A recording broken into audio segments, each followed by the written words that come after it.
It's a real pleasure to be here again, and it's been a wonderful day. As everybody has said, there are actually a lot of ideas on the table. One of the big challenges is to figure out how to get them done.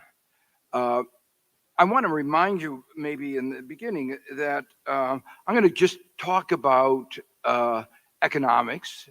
But as you all know, you can't separate economics from politics. And one of the issues is the uh, governance and implementation of these ideas. But I do want to remind you that many of the successful countries around the world that have had rapid economic growth, like Korea, did not have good governance when they began their rapid economic growth. So one shouldn't expect nirvana in the politics to get good economics. What one should be working for is how to improve the governance, the politics, develop institutions that will enable some of the reforms in education that have been talked about, other reforms that I'm going to be talking about. But to realize this is a task which, as some of your earlier speakers have emphasized, will necessitate the engagement of all parts of society, from local government to NGOs to the business community. So I really want to congratulate CNE for bringing this growth summit together to try to discuss what are some of the changes that could be implemented and some of the people, participants who can participate in that. So I'm going to briefly, the outline is I'm going to discuss what most of you know about from your own experience, but I'll give you some data just to put it in context. The background on the macroeconomic situation. I've been very involved in the debt crisis, and it is an important part of what is going on in Puerto Rico. Third, I'm going to talk about some general principles of growth strategies from perspective. I spent, as you know, mentioned, a period as chief economist of the World Bank and some of the experiences from that. And then talk about some of the implications for Puerto Rico. So as a matter of background, Puerto Rico has been experiencing slow growth and a declining population for more than 15 years. And just to put it in perspective, the GDP per capita in real 2010 dollars in 2004 was $30,376, and before the crisis, it was lower than that. So for 15 years before the pandemic, there had been no growth in per capita income. Now, almost anywhere in the world, that kind of result would be viewed as an economic disaster, zero growth. You know, you talk about whether you should have 2% or 3% or 4%, but in per capita income terms, it has been zero. And of course, the pandemic has made things worse. At the same time, population has declined from 3.8 million to 3.2 million. And of course, that means total income per capita times the population, the capita, gives you the total income, and that has declined significantly. I want to emphasize that because I don't believe that the PROMESA board, when it has thought about the repayment of the debt, has really fully integrated this.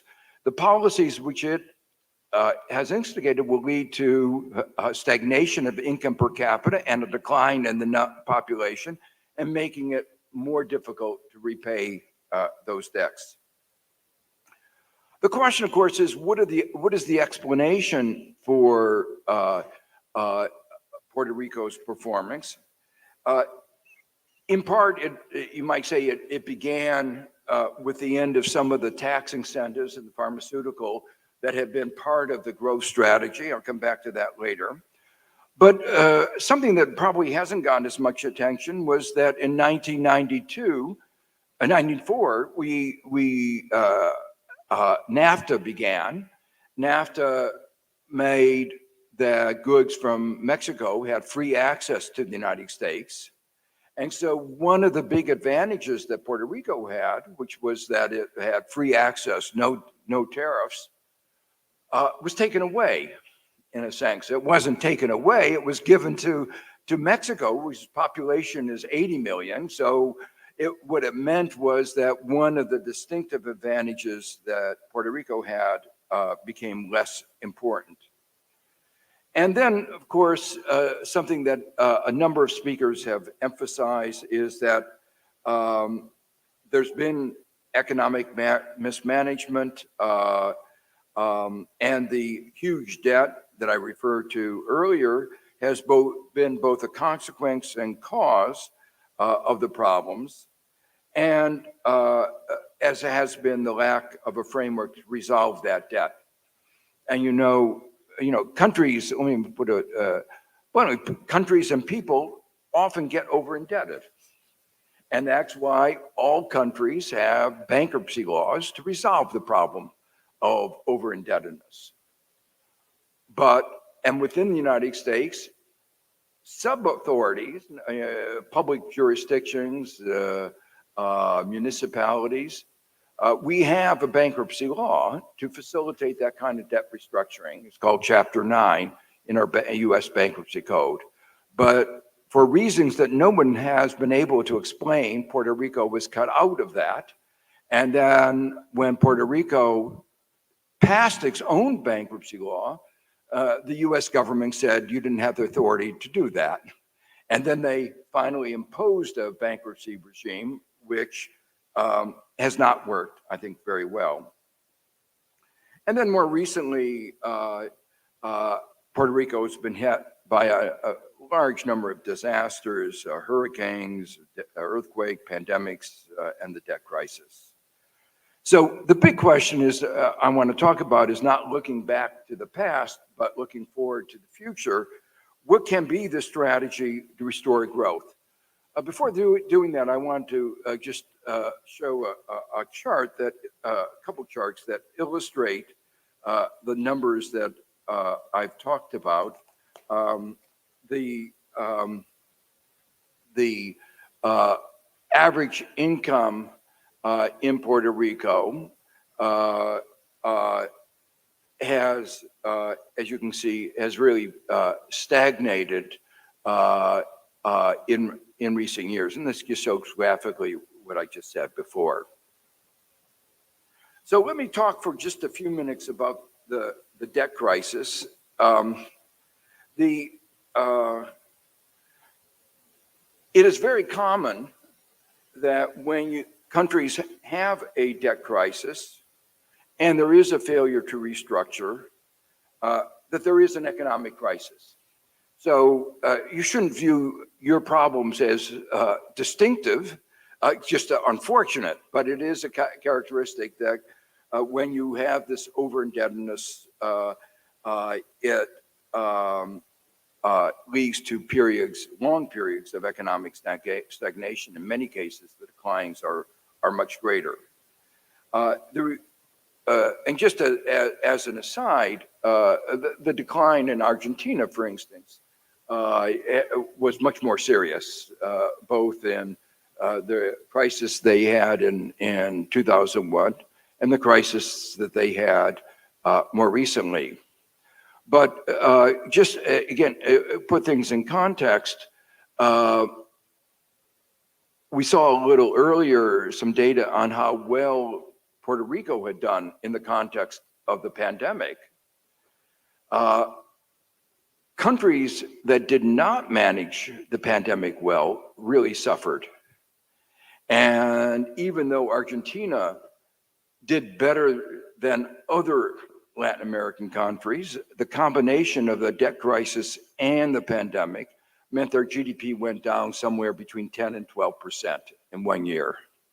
So that just gives you some highlights how important it was that you managed the pandemic well, of which you should be proud. And I think it illustrates one of the strengths of Puerto Rico that I'll come to later.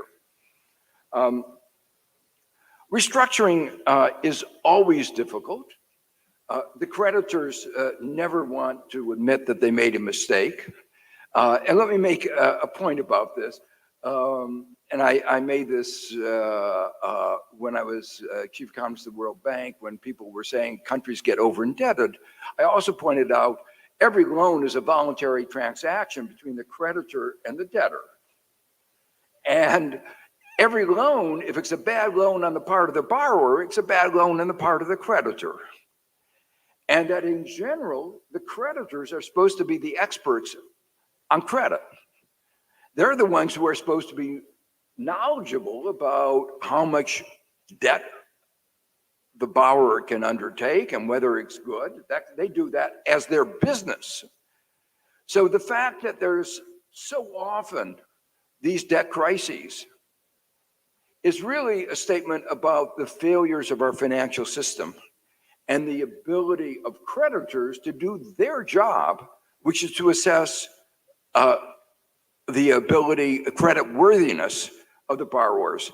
And they failed repeatedly, massively. And one of the subjects I've been interested in is trying to understand why this important sector of our economy so often doesn't function well. One of the problems in debt restructuring is that there are enormous spikes among the creditors, and that often leads to delay. And that delay is often very costly. So there's a problem that I've talked about, edited a book on, called Too Little Too Late. The creditors delay, and when they finally do a debt restructuring, it's too little. And the implication of that is actually very striking. About half the time that there's a debt restructuring, within 5 years, there's another debt restructuring. So that, everybody feel good when there's a debt restructuring and say, oh yes, we put the problem behind us. The answer is because of too little too late, typically they don't put it behind. And that is one of the worries now for Puerto Rico.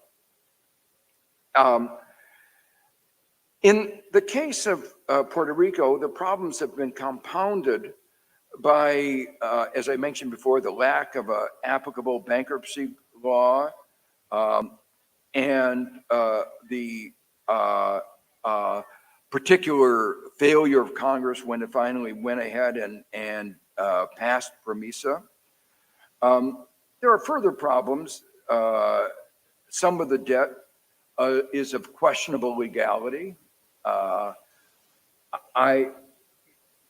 don't want to get into the legal issues, and I know some people feel very strongly about it, but there were constitutional provisions that to try to limit the amount of debt, and it's clear that some of the lenders, some of the investment banks in the United States try to circumvent that constitutional provision, and I think that raises, certainly to me, my mind, legitimate issues of the legitimacy of the debt. And some of the debt was based on hypothecating government tax revenues, and again, a question of legitimacy. And what worries me in the end is that the resolution of the debt, if it's not done well, and it's certainly on the course of not being done well, will weaken further Puerto Rico's economy. So let me talk a little bit more about that. Current proposals almost surely will leave Puerto Rico with an unsustainable level of debt. And trying to figure out what sustainable debt is difficult. It's something, it's a standard procedure called debt sustainability analysis. What is the debt that a country can sustain? The core problem is that to figure out what is sustainable, you have to figure out what future growth is. Because if you're growing to grow, if you grow very rapidly, then you can repay more. But if you don't grow, you can't repay. The problem is that if the creditors ask too much of Puerto Rico, if they ask it to repay too much, then Puerto Rico won't grow. And then the debt becomes unsustainable.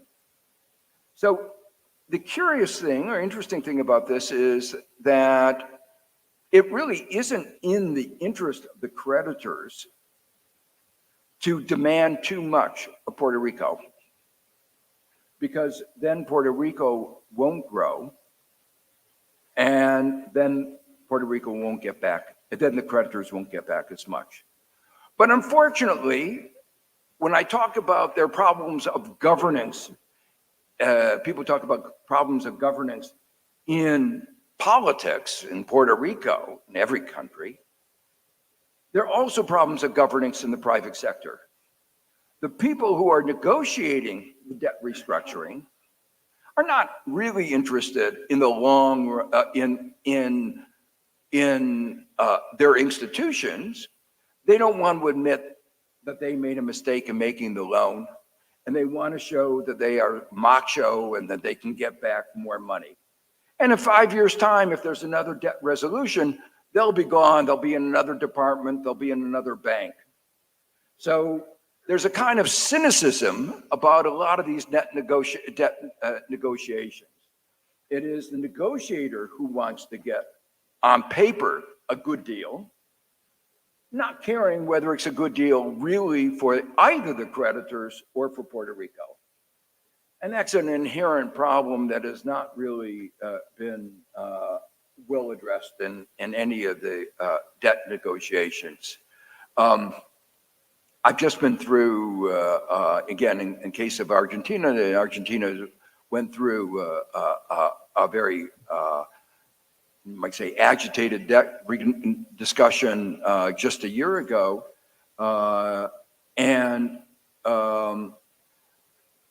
The Argentina did a debt sustainability analysis, and the IMF did a debt sustainability analysis. And, you know, I have just one simple point. You can't squeeze water out of a stone. If they can't pay, they can't pay. And there are issues of morality. If you pay and the country goes into a depression and people die, that should not be acceptable. Anyway, the point of the story is that my analysis, Argentina's analysis, and the IMF's analysis was that Argentina could only pay a certain amount. And BlackRock and the other creditors demanded 50% more than what the IMF said they could pay. And they eventually got more. There was an agreement, but it was still more than what Argentina can probably pay. And that was before the pandemic. And not a surprise, after the agreement was done, rather than the debt bonds being sold at a par value, which would mean that the debt was sustainable, the market thought that actually the value was 60 cents on the dollar. So even the market agreed that they had negotiated a deal that was not sustainable. So now, in the case of Puerto Rico, I had done a study with Martin Guzman, who is now the Minister of Economy in Argentina, and one of our other co-authors. And we said, before some of the pandemic and some of the other hurricane adverse events, that there would have to be a very deep write-off. And we had criticized the proposal of PROMESA at the time on the grounds that the numbers on growth were not reasonable. They were talking about They were not sensitive to the extent to which what they were asking would have adverse effects on growth. They assumed that certain structural reforms would be made, but would have growth effects for which there was no evidence. And I won't go through all the other assumptions, but the basic point I want to make is that before the pandemic, we had concluded that what they were proposing was not sustainable. Well,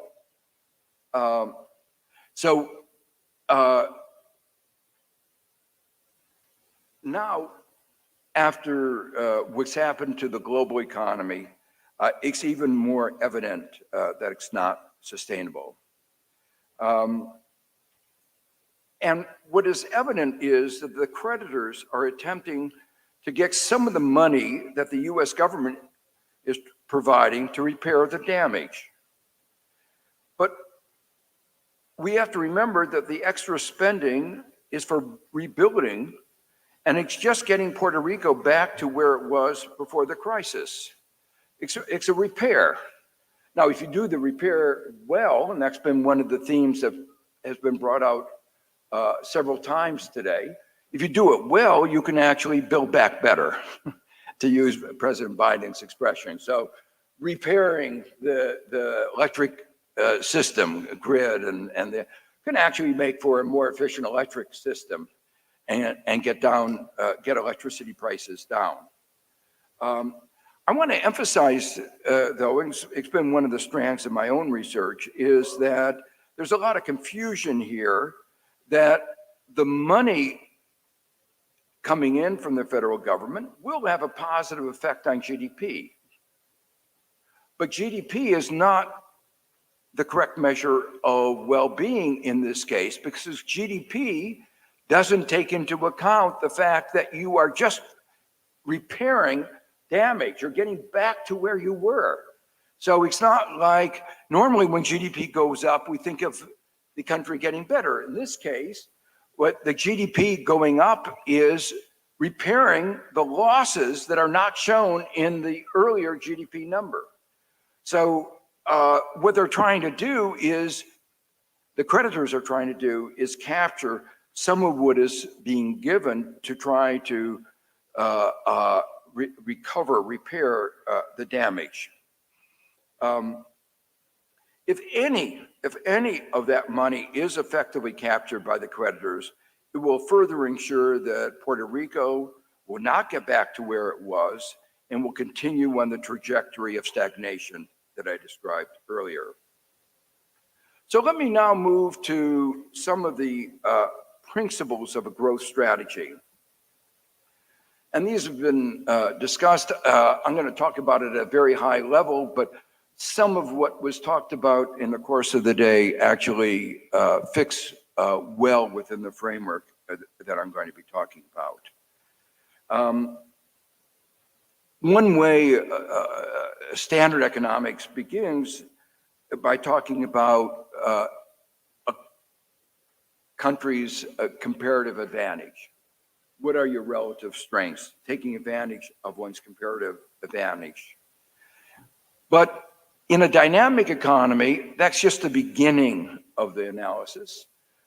Switzerland didn't begin with a comparative advantage in making clocks, watches. It developed that comparative advantage. So one has to think about what are the comparative advantages that one can develop, and what are the natural comparative advantages that one can amplify. So one of the strengths that Puerto Rico had as a result of the tax subsidy for the pharmaceutical was that 25 years ago, it had a comparative advantage in some areas of pharmaceuticals. And it should then have taken advantage of that comparative advantage to expand that industry. So however you have your comparative advantage, you want to amplify it, but you also want to think at the same time about what are the new comparative advantages that you might develop. And so any analysis of a growth strategy has to begin by a careful analysis of one's distinct advantages and disadvantages. So you could probably fill in this list better than I can, but among the advantages are the location. You are near a very large market, United States, mainland. You have a lot of sun, and that should provide cheap energy in a world of where renewable energy now is actually as cheap as fossil fuels, or cheaper, and is likely to get even cheaper, especially as the world, in the meeting of Glasgow, it's very clear we are moving to a net carbon neutrality by 2050.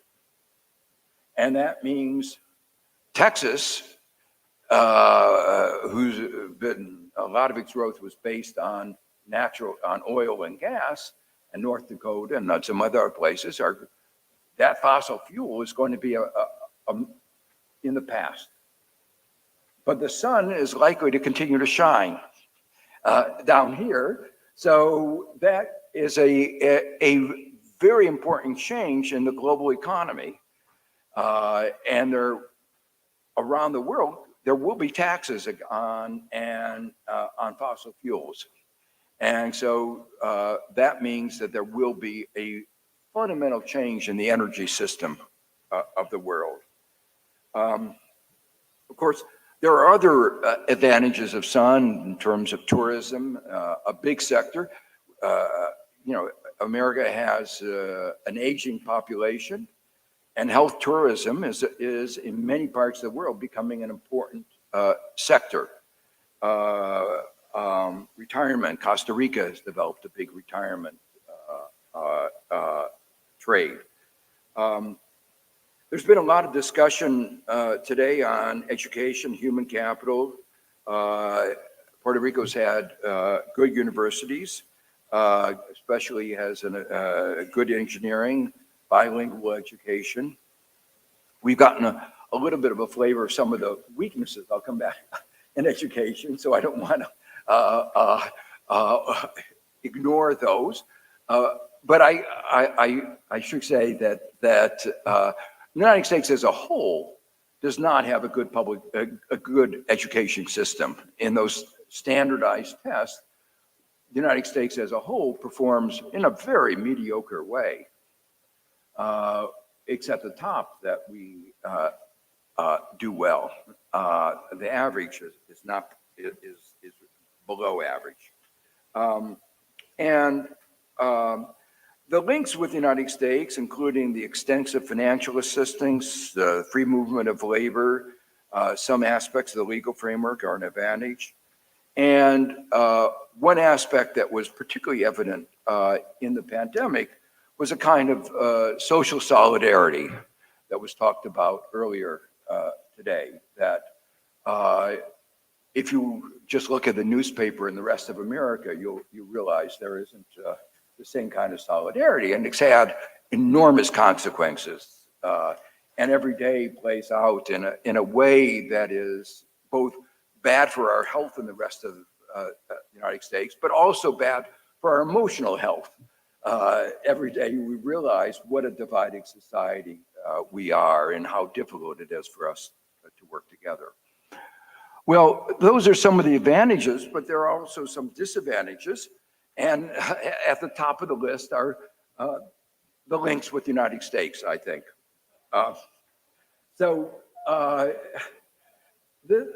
It's a two-sided coin. Puerto Rico can't control its own destiny. You couldn't pass a bankruptcy law. You can't set your own minimum wage. Your currency is linked to the dollar.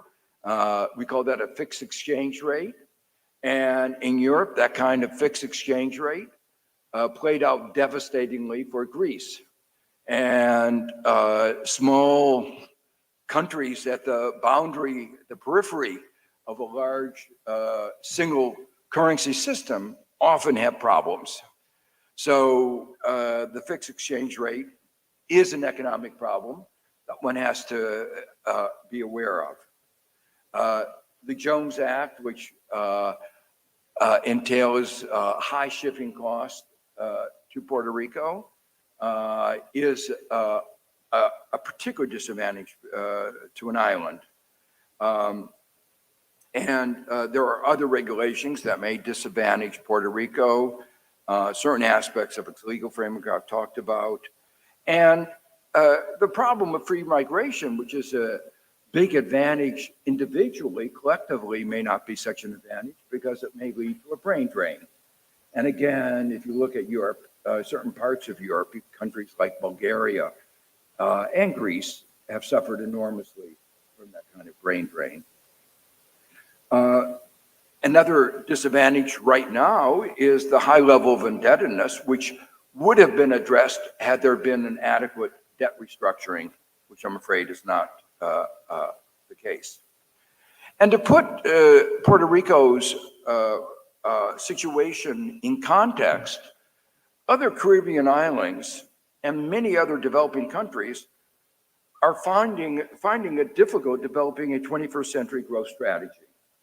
So, one naturally looks at oneself, but one wants to look at Jamaica, lots of other countries. You could always say, well, why you're different, but it's also clear that there are common problems facing many island states and many developing countries.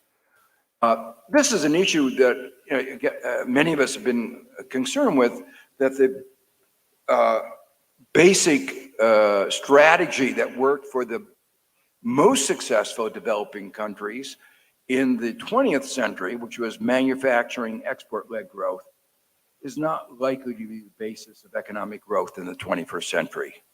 And that has very depressing implications, in particular for Africa. People are struggling now to answer the question, what will Africa do to close the gap between Africa and itself? So that sets the stage.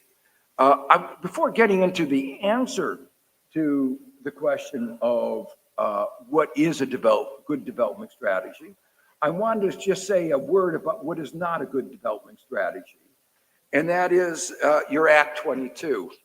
I'm sure there are other things I could get into.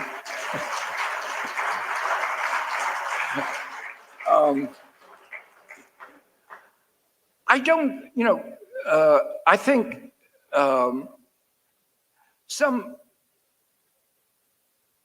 the United States, for the Native Americans, the indigenous Americans, the growth strategy that was tried was creating gambling casinos. That was the growth strategies that we gave for our Native Americans. It was not a very healthy strategy.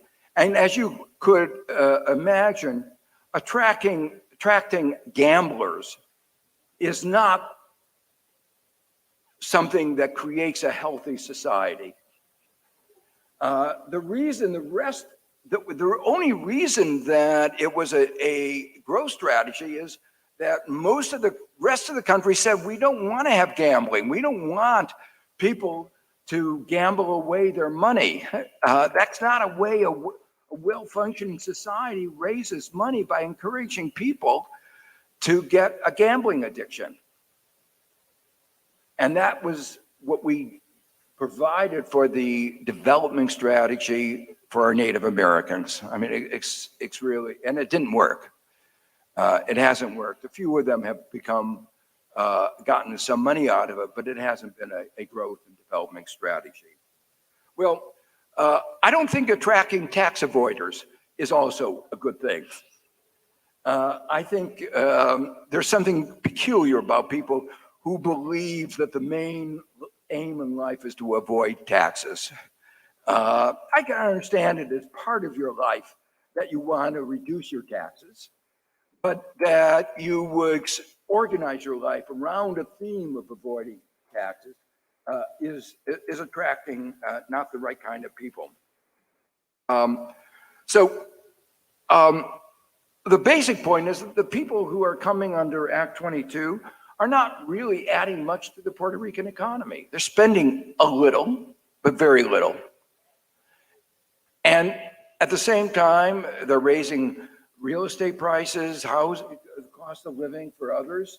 They have what we economists call negative externalities. Now, we had earlier a little discussion of tax policy, and I don't want to go through it again. We can revisit it maybe in the question period, but tax policy can help, but only if it is very well designed. And often the costs exceed the benefits. And often the benefits are only short-term. And throughout the world, the tax-avoiding individuals and businesses have been the big beneficiaries of this race to the bottom.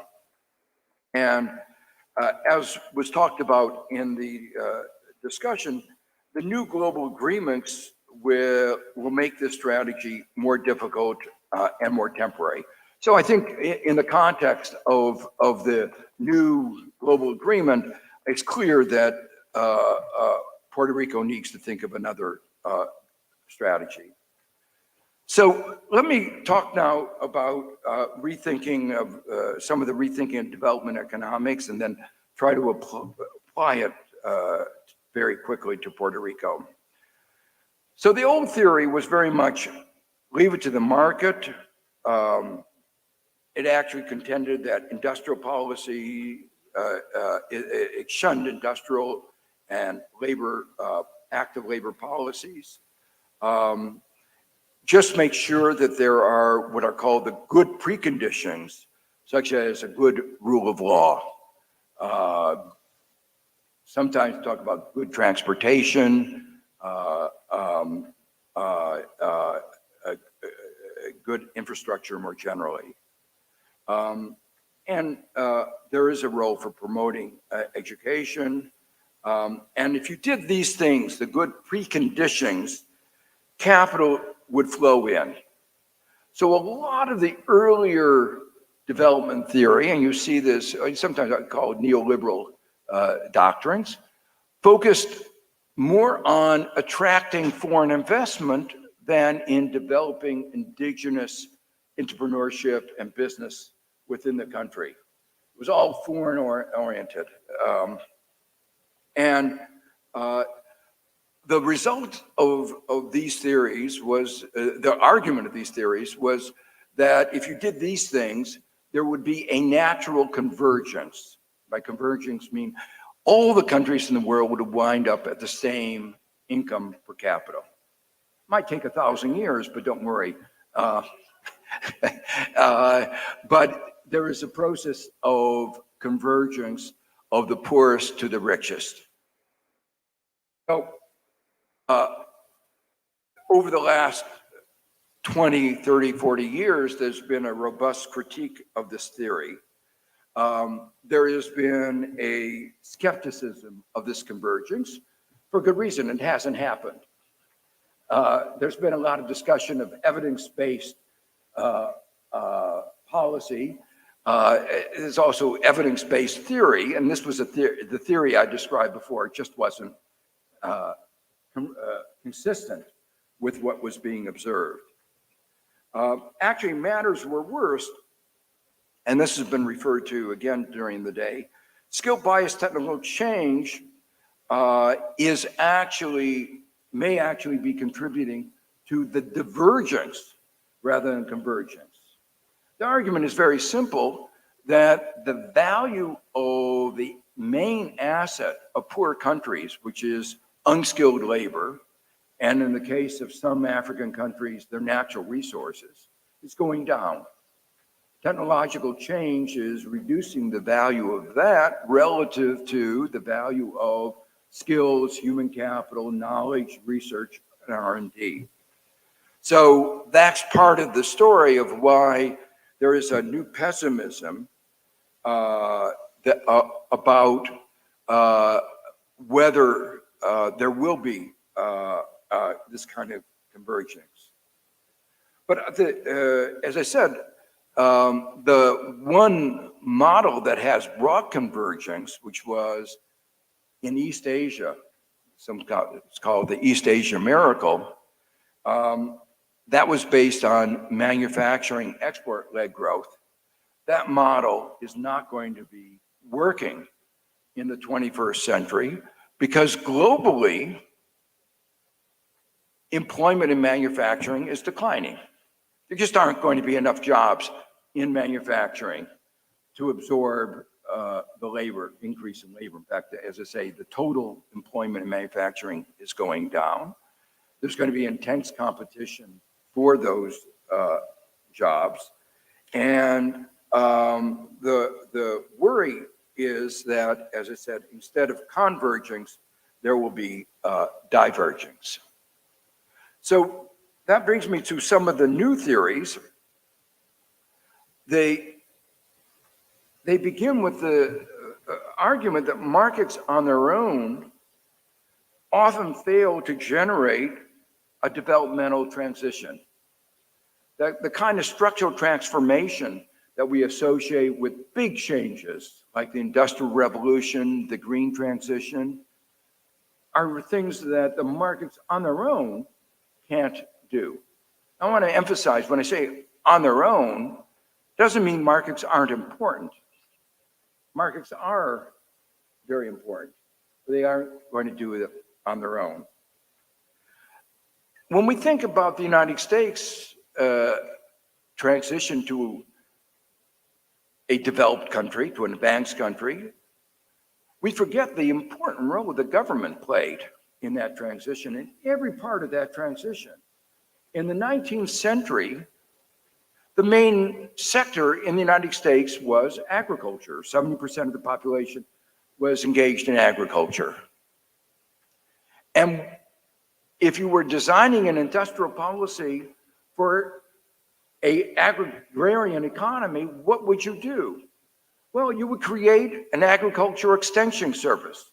You would create universities focused on doing research in agriculture and making sure that everybody, all the farmers, got the knowledge that you were producing in government-funded research. That's what you would do. And that's what the United States actually did.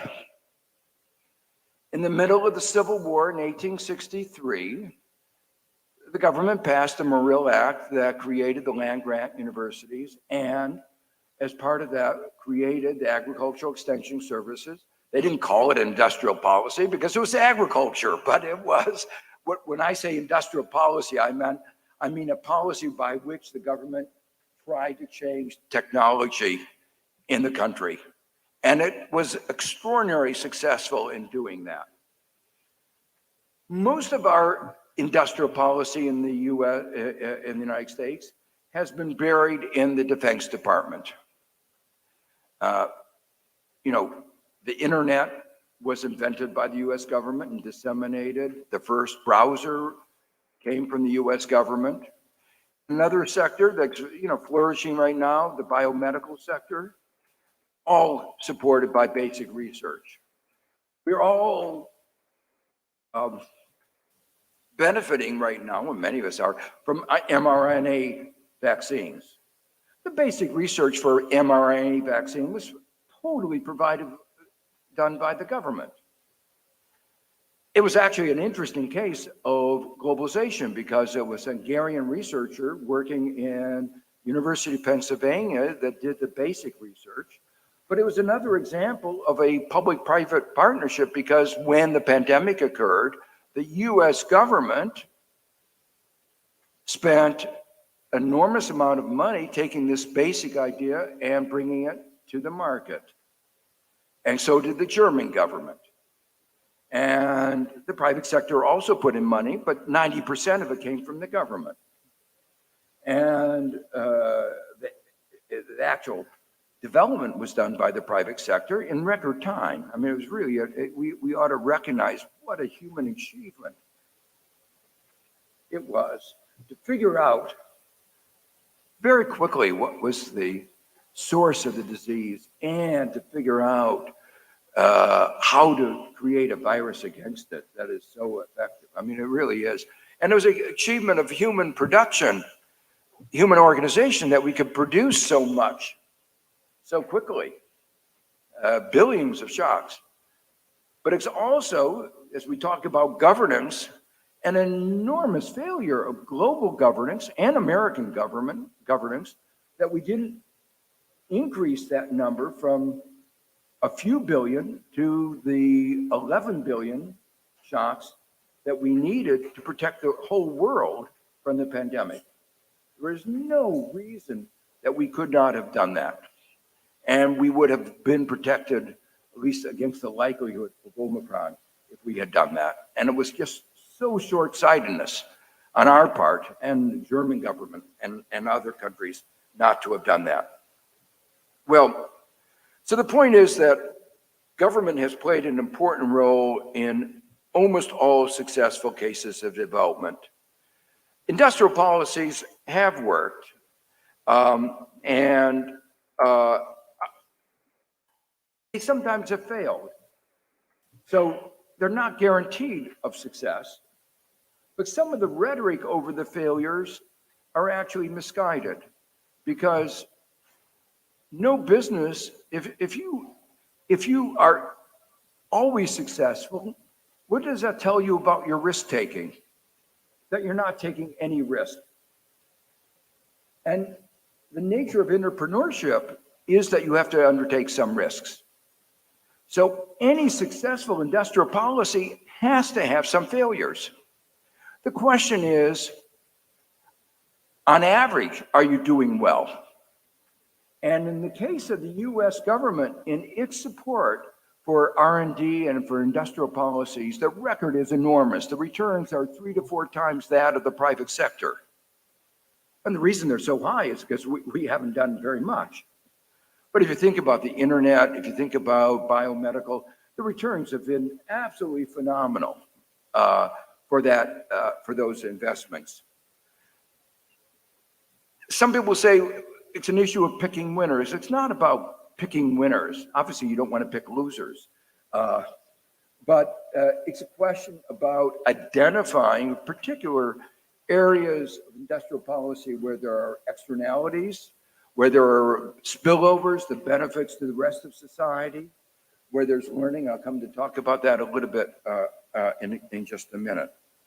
So the caricature of the private sector is better at picking winners is actually not true. The private sector in certain areas does a good job, but there are limits of what it would not have invested in mRNA research. It would not have invested in the vaccines had it not been for the government efforts. And I go through the list what is interesting is that today in the United States, there is now a bipartisan consensus in favor of industrial policy. It's a very major change. A part of one of the initiatives that has not gotten as much attention, one of the bills that got passed early on was a policy of industrial, a bill enacting industrial policy in the United States, in a very large bill. Its motivation may have been slightly flawed, but it was understandable. It was, we aren't going to win in our competition with China, which does have a strong industrial policy, unless we have an industrial policy. And both the Democrats and Republicans could agree that we need to win in the competition with China. And so there is, that has been the motivation of this new industrial policy. But the fact is that there is a broad intellectual and political consensus that there is an important role for industrial policy today.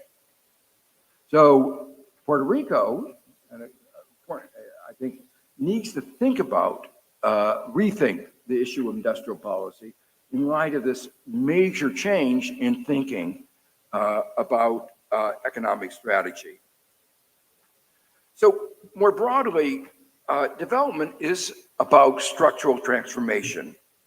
And markets have never been good at these large structural transformations, like the structural transformation to a green economy. There are good economic theory reasons explaining why that's the case. For instance, those in the declining sectors typically don't have the resources to move into the new sectors. And financial markets typically don't work well to facilitate that kind of transition. So the people who are at the losing end are often stuck in the old industries unless there's assistance to move them. And that's why you need both industrial policies and what are called active labor market policies to help workers make the transition. Well, there are multiple instruments for accomplishing the kind of industrial policy that I've talked about. One of them I mentioned here, the first one, development banks. I probably should preface this with a comment. I know there have been many unsuccessful development banks, and Puerto Rico had some experience was not totally positive with its development bank. But let me say that there are many instances of successful, good development banks. And there are many instances of mixed. Just because an institutional structure doesn't work doesn't mean that you want to abandon that institutional structure. If we had taken that attitude after 2008, when we saw that Bernanke and Greenspan had mismanaged monetary policy, we would have said, let's get rid of the Federal Reserve Board. I don't think I heard anybody say, well, seeing the failure of the Federal Reserve, we want to get rid of central banks. The argument was, let's reform financial regulation and let's reform the Federal Reserve.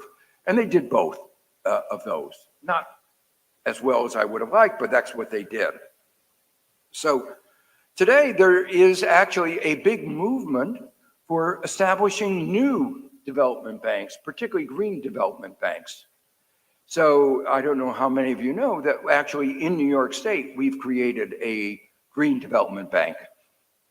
So this is not,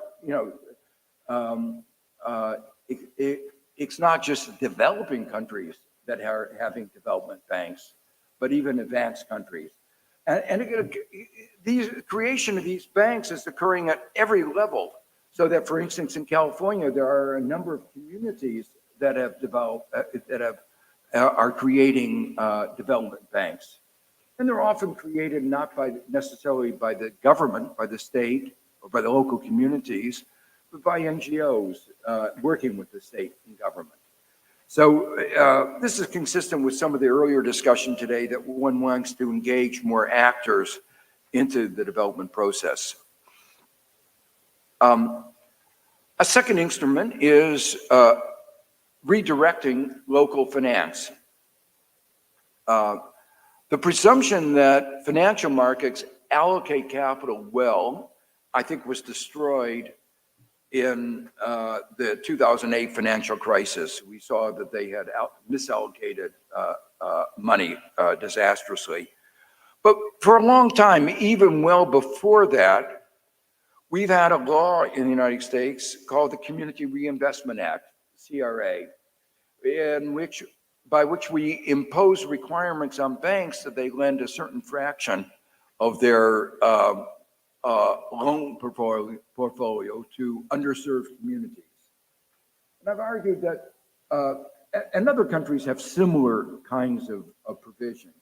Well, I've argued that you could expand that to say that they ought to have a certain fraction of their portfolio that goes to small businesses or medium-sized businesses or venture capital, or a variety of kinds of ways that make sure that the money that goes into the bank doesn't go into real estate, No country's been successful on the basis of real estate alone. I mean, obviously, you have to have buildings.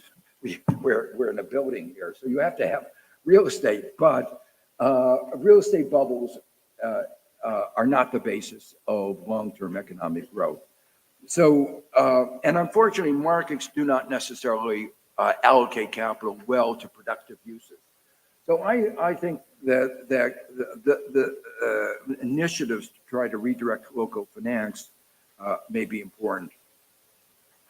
Government-sponsored research is also important. I talked before about how what role it played in U.S. development. And one issue is, could Puerto Rico persuade more U.S. government research to occur in Puerto Rico? One of the talks we just heard about education is the importance of local effects. And why is Silicon Valley where it is? It's not because there's silicon there. It's because of Stanford University mostly, and also Berkeley. These universities, these research, which are more than, these are research centers, give rise to an enormous amount of externalities, which have created these major sources of economic growth in California. So one part of a Puerto Rican strategy could be creating new research centers that could help support its economic growth. There's been some discussion today about appropriately designed infrastructure. I would include housing in that. And here I wanted to go back to the point I made earlier about building back better. That this infrastructure building, take the electric grid, ought to be a grid that allows for more distributed generation of electricity. It's not going to occur in 2 or 3 places, but in multiple places. But at least be sensitive to the changing nature of the energy system that we're going to be having in the future. One way I put it, and some of my other work, is the money that is being spent to recover from the natural disasters and to recover from the pandemic ought to be structured, spending ought to be structured so that it does double, triple, quadruple duty.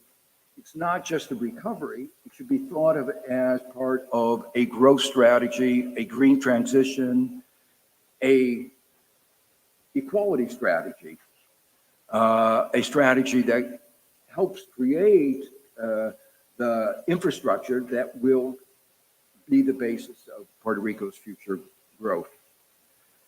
Let me link this just for a second to the industrial policy that I talked about before. You know, every country has an industrial policy, whether they know it or not. Because every country, you create ports, you create an education system, you create infrastructure, and the kind of infrastructure, education system that you create affects the structure of the economy that evolves in response to that. If you don't train any engineers, you're not going to have a technological society.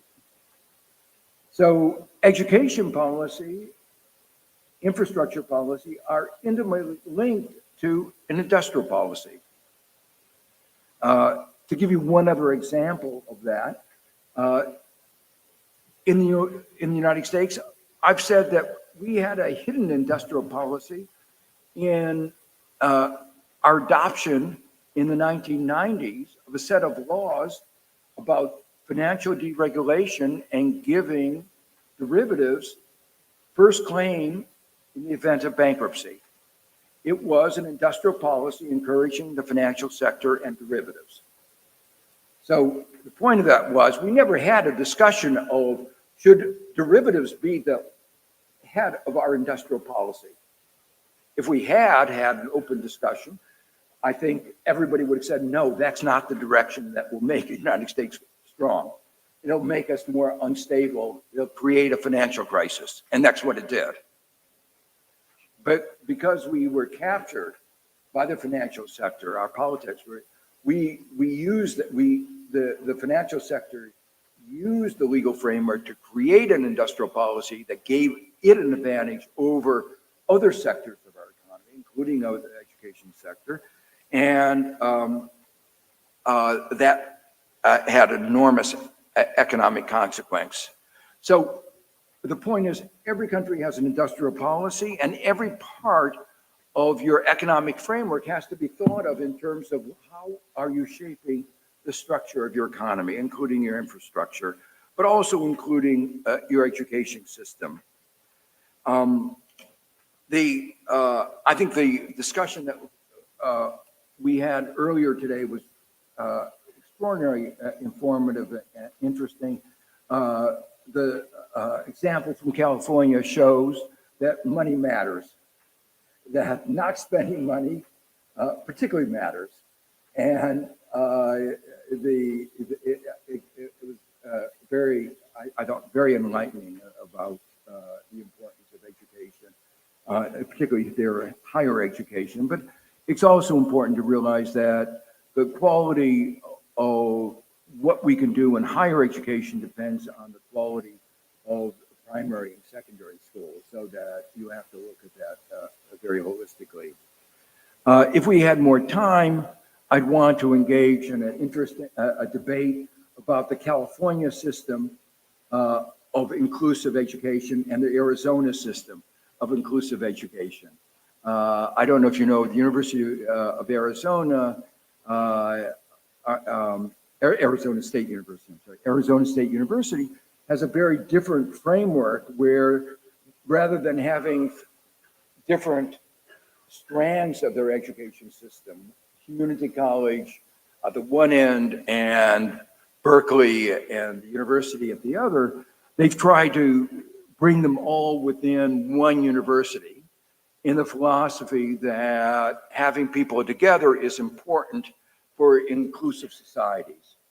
And so they've been, I think, remarkably successful within an alternative education framework. And I think it's an interesting discussion that Puerto Rico should engage in about whether it should follow the Arizona model or the California model. But in both of those cases, a model of stronger investments in education, I think, is important. So let me talk about, at the bottom here are taxes. I've already talked about that a little bit. Let me talk about some of the key design issues. I've already hinted at that I think at the center of industrial policies, trying to shape the structure of the economy, should be a focus on learning and spillovers. As I said, evidenced by the experience, what happened in the pharmaceutical industry, the learning that occurs as you develop one sector can spill over to other sectors.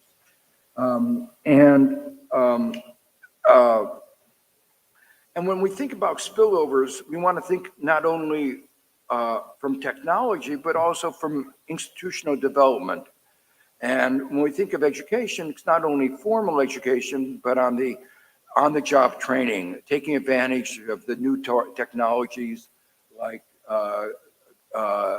Coursera, the online learning that has led to the ability to transmit education widely. There are some complicated trade-offs. For instance, it's easier to move to nearby technologies, but there may be bigger benefits from bigger leaps. And then one wants to identify potential sources of comparative advantage that I talked about before. Next, one of the hardest questions Here, one sometimes can look to the history of other countries, but one has to be careful because history, as they say, never repeats itself. And in the 21st century, as I've repeatedly said, the economic structure is different from what it was in the 20th century. So what led to success in East Asia may not be part of the strategy that will work forward. And then finally, I think it's important to think deeply and skeptically about special interest. The capture agenda, the special interests really are always try to capture whatever policies you put forward. If you have a tax policy, they'll try to capture that, industrial policy. So recognizing that doesn't mean that one should not do these things, but that one should think about institutional frameworks that will help protect it. How do you create independent institutions?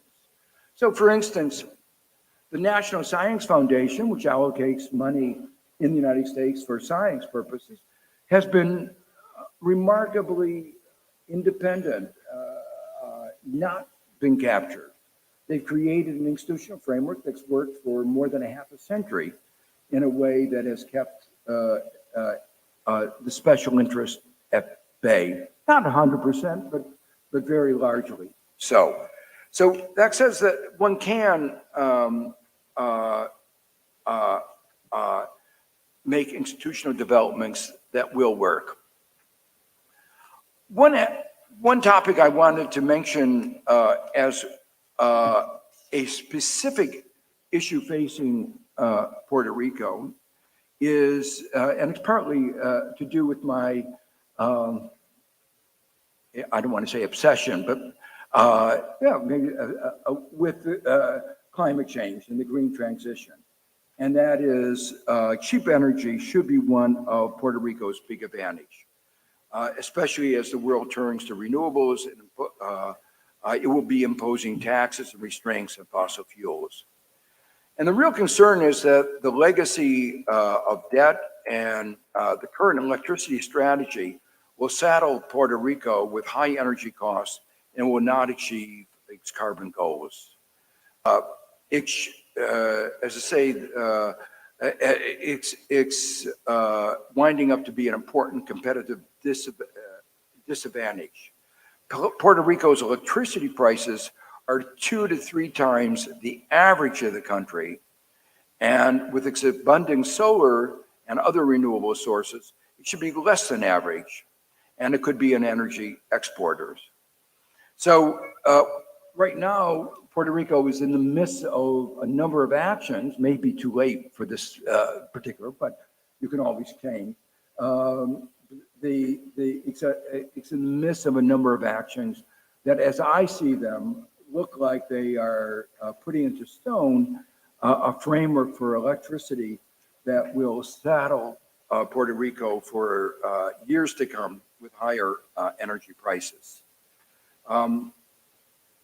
This is in contrast to what I think should be done, which is the reconstruction money could be an opportunity to restructure Puerto Rico energy supply system.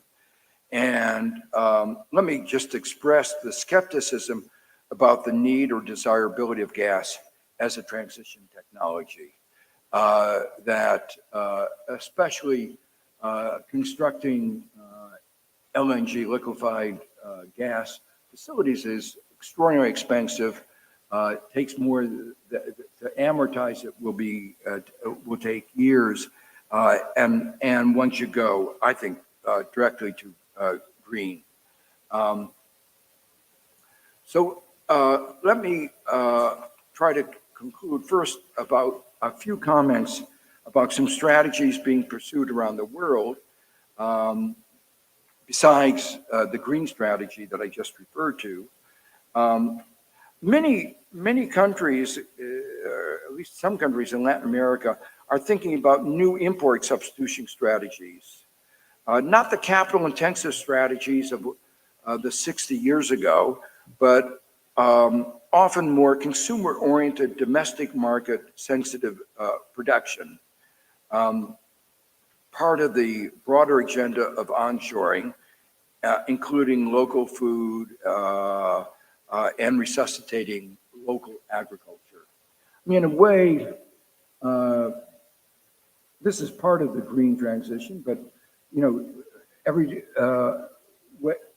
when you have a bottle of water like we all had today, it's very convenient. But when you think about it, I always think when I drink out of one of those bottles of water, that it's actually about a third of that bottle is filled with oil. That is, a bottle itself, but also the shipping cost. So the cost of water is very low. But when you ship it and you put it in a bottle, a plastic bottle that you have to constantly, you don't recycle, you're using a lot of other resources. So that is leading, at least in many parts of the world, to much more local agriculture. The land, the sun, all that mean that there are conditions for development of local agriculture. And if you think about the development of tourism here, one aspect of tourism is people eating, and eating local food is something that people are increasingly valuing, and that can be part of a development strategy. And another thing that is being talked a lot about as part of a development strategy is linking with the internet. One can be part of the global supply chain even from more remote places, and that means location, being an island, may be less important. So there are, while I've given a number of pessimistic elements about how development is going to be more difficult in the coming decades, there are some changes that are positive. So in conclusion, let me just remind you of a long-standing observation. Some countries grow and others don't. There have been, the question about why countries grow was at the heart of Adam Smith's book, The Wealth of Nations, which defined economics for more than 200 years. But there have been marked changes in perspectives since Adam Smith's book that was published in 1776.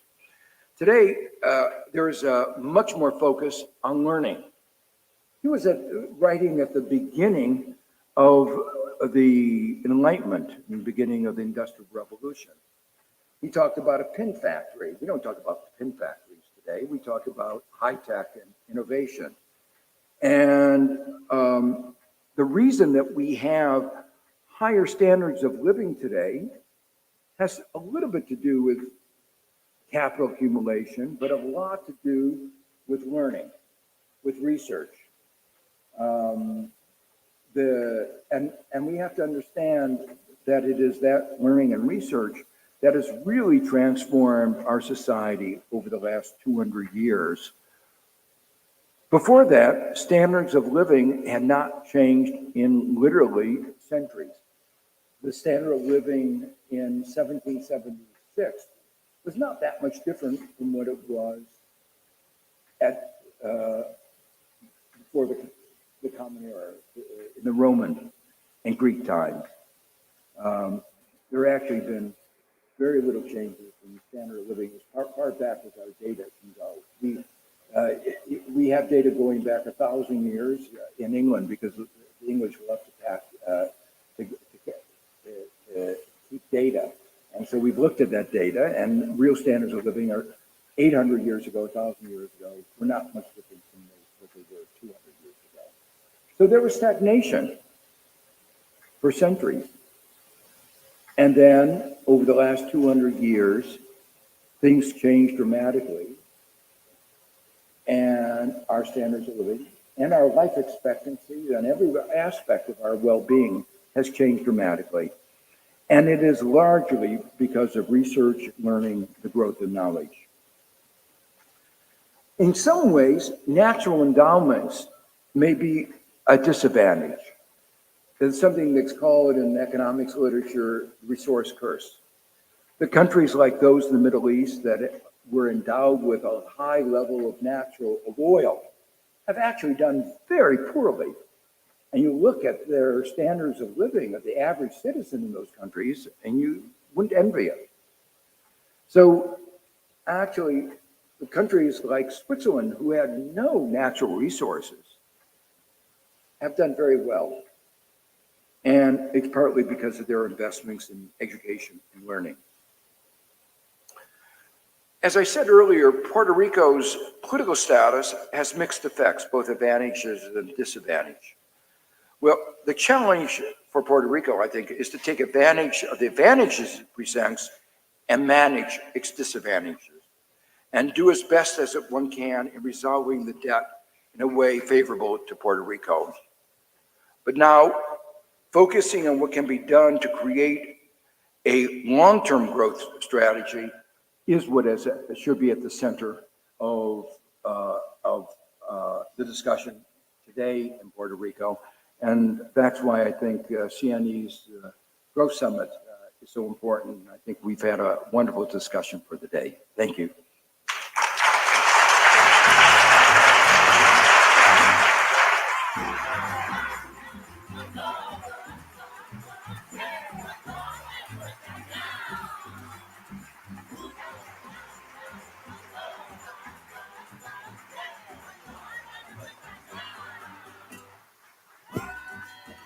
Professor Stiglitz, we had a few audience questions for our keynote speaker that I just wanted to bring out, highlight. I think you can, if you want to answer the questions, you can use the podium mic. We can be brief about it.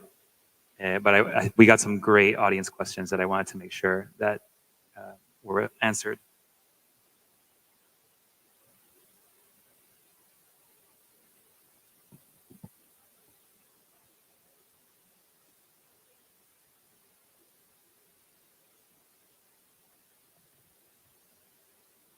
Or if we're over time, we can leave it at that.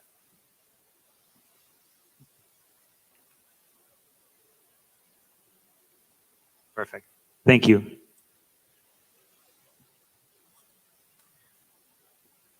Thank you, Professor Stiglitz. So the first question we had from the audience was, the Puerto Rico Oversight Board argues that the spending on Hurricane Maria reconstruction will offset negative effects of austerity policies going forward. Does this strategy make sense to you? How can we maximize the impact of reconstruction spending in Puerto Rico?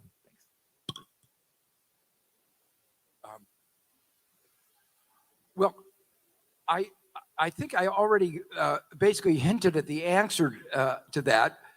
As I said, the issue isn't just GDP. The issue was, first, the money is supposed to help Puerto Rico recover from the damage that was done. And you have to make those investments. So focusing just on GDP is wrong. That money is money that was supposed to go for repair. The judgment that they're making, that in terms of the measurement of GDP, the measured GDP, that the influx of money into the country, it will be offset, will more than offset the outflow of money, really reflects the fundamental misunderstanding. It's not as if Puerto Rico, before 2019 or 2020, was at full employment and growing rapidly. Remember the chart that I showed? It showed that it was actually not performing very well economically. So in order to perform well, you need not just to offset the one with the other, you want a real impetus to growth. You're just replacing, you say, okay, we're going to tighten the belt and loosen it a little bit when you're already starving. And so that's not, and to my mind, that's not an adequate answer to Puerto Rico's macroeconomic situation.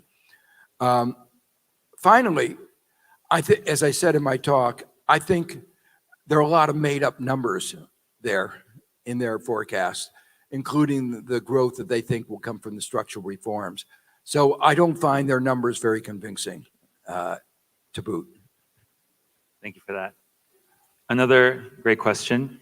Can Puerto Rico have an economy in development or improve its economy with its limited banking options? You talked about the importance of the financial sector.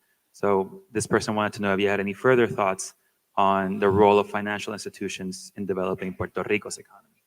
Well, I don't feel like I know enough about the details of Puerto Rico's financial system beyond what I said, that in general, most financial systems do not provide enough finance for small, medium-sized business. Actually, after 2008, lending in the United States for business purposes in general has not been very good. The banks have, by and large, said that lending is not so as interesting as other forms of activities like mergers and acquisitions. So the overall flow of funds from banking into what I call productive activity has not kept up with what it should be. So that means that there needs to be a very careful thinking about how to promote finance. Now, when I think about that, there's been a lot of discussion after 2008 about preventing the financial sector from engaging in many of the harms that it did that led to the financial crisis, and the kinds of discriminatory lending, the predatory lending, the credit card manipulation, and all that kind of stuff. But there was very little attention paid to the other side, which is a question: how do we make sure that the banks do what they're supposed to do? We were so focused on stopping them from harming us that we forgot, why do we have a financial sector? What is it supposed to be doing? And one of its main function is to provide finance for productive enterprises. And so the question is, can we design a mix of regulations that encourage good behavior as we try to restrict bad behavior? Can we, in the United States, the mainland, we have the SBA, the Small Business Administration, that provides partial guarantees for lending. Is there a role for providing some of these partial guarantees, what I call risk absorption by government, that makes lending more attractive? There are ways of designing that risk absorption that focus on more on macroeconomic risk, so that you bifurcate the microeconomic judgments and the macroeconomic risk. So there are a number of strategies that I think one can employ that will help more finance go to productive enterprises. Another element is if you got a well-functioning development bank, one of the things that some development banks have done is create venture capital funds. Silicon Valley has been very successful because of its venture capital, but it's only in one part of the product space. It's only, it's in high tech and a few things, other things in Silicon Valley. And much of the rest of there's some venture capital in Boston and in biomedical. But in many of the other sectors of the economy, there are not good venture capital funds. And the question is whether a development bank could help create some of these broader venture capital funds that would help create new industries and new firms. Thank you. So just to finish on a positive note, you mentioned that it's quite common for debt restructurings to be followed by another debt restructuring. This person really wanted to know if you can think of an example where that wasn't the case and it worked.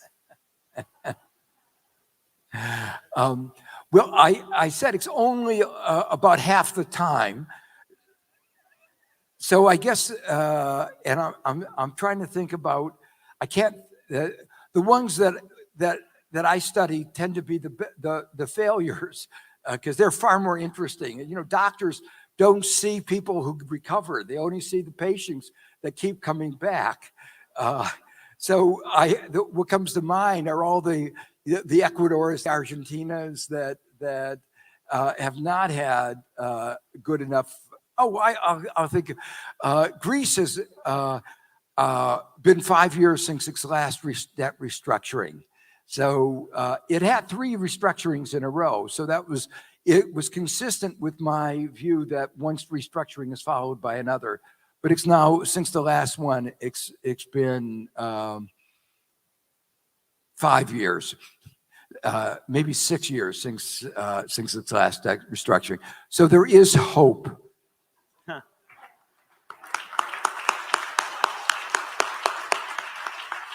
Thank you again, Professor Stiglitz. Thank you very much. So another, incredible set of answers, and we're really grateful for your time. So yeah, thank you so much.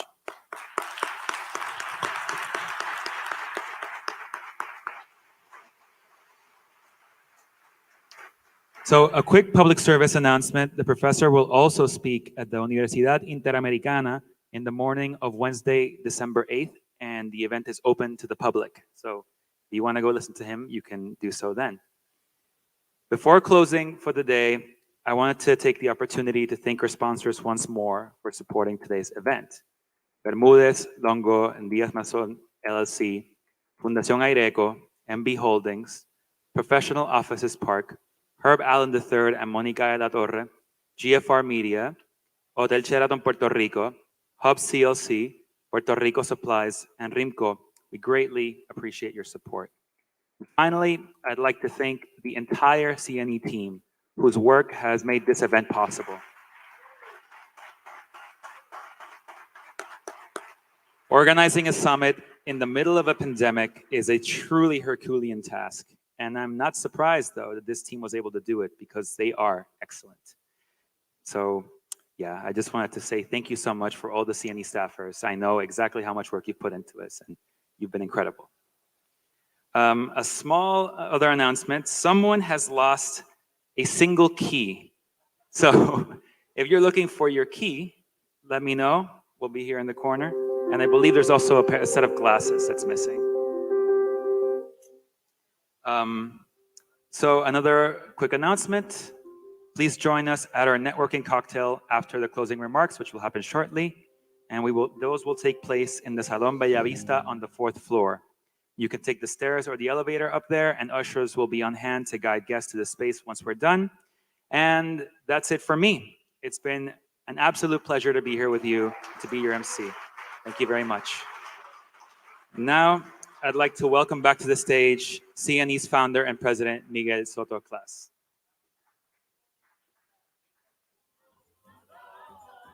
Solamente quería darle las gracias a todos ustedes por haber venido hoy. Yo sé que para la mayoría de nosotros ha sido el primer evento al que hemos regresado durante la pandemia, porque todavía estamos en esto. Lo hemos hecho lo más sensato y con cuidado posible para ustedes, pensando en eso.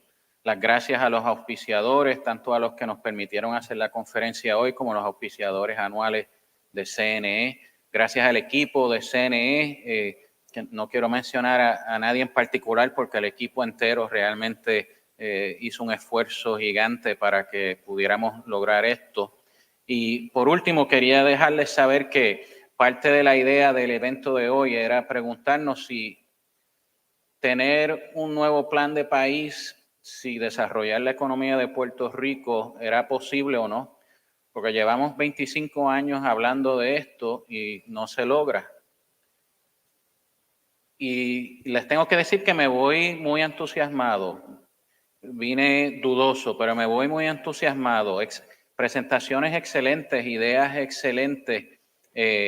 Los estudiantes que están aquí, el mismo Francis y la clase de Princeton que están trabajando en estos temas. O sea, me voy con mucha esperanza de que la contestación es que sí lo podemos hacer. Y como les dije, no tenemos el plan hoy al final del día, pero sí es el comienzo hoy. Así que hago ese compromiso de reactivar el grupo de crecimiento de CNE y de trabajar en este tema. Y no dejen de ir al cóctel, hoy empieza la Navidad. Así que los veo allá arriba. Muchas gracias.